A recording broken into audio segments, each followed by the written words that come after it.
What's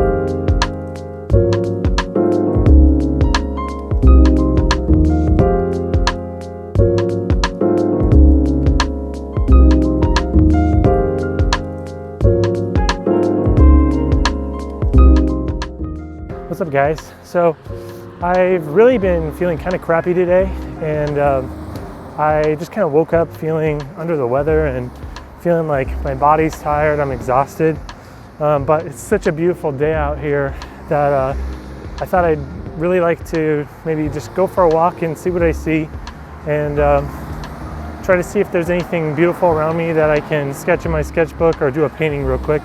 I've got my little stool here, so we'll see what happens. I'll just go for it and see if we find anything. One of my favorite painters of all time is Edward Manet, and he painted a number of genres. And if you go to the Nelson Atkins Museum down in Kansas City, there are a number of floral still lifes that he painted while he was sick in bed. Eventually he would die from his illness, but his friends would bring him flowers, and he somehow found a way to paint them even though he was dying. And I always found that really poignant and beautiful, that he painted all the way to the bitter end of his life. He painted and found time to observe and create art and be creative and have joy in his life. Every single time.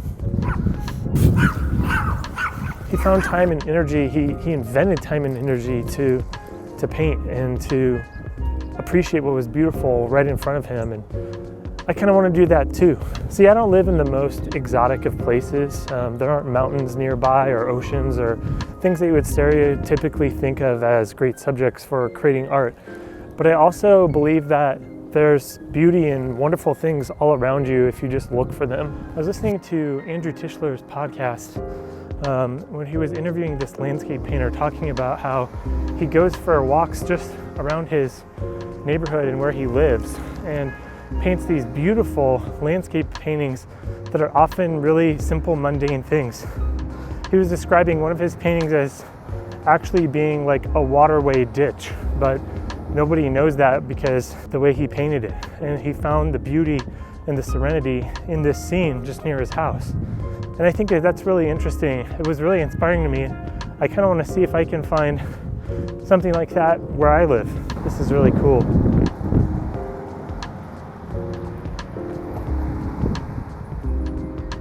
All right, guys, plot twist. I was walking around looking for the scene to sketch, and this very sketchy dude was following me for several blocks.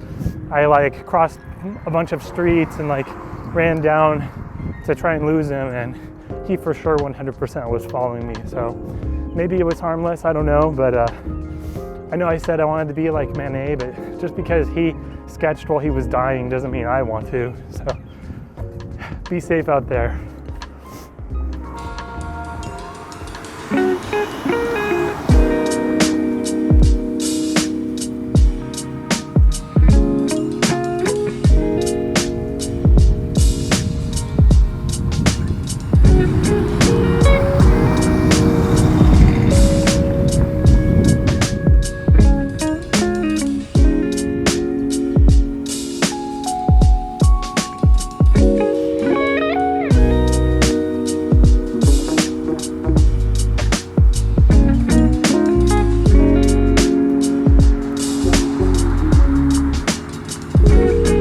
Well, due to that unforeseen adventure, I ended up not doing a painting, but I ended up doing this drawing instead of the church here. And we'll just make it a thumbnail drawing and have it be sort of a preparatory sketch for the painting later. I'll just have to come back and do it again. I kind of lost the light and everything, but it's all good. I kind of like how it turned out. You know, I think this whole thing kind of just proves a point with being creative, is that you kind of have to develop the ability to just roll with the punches.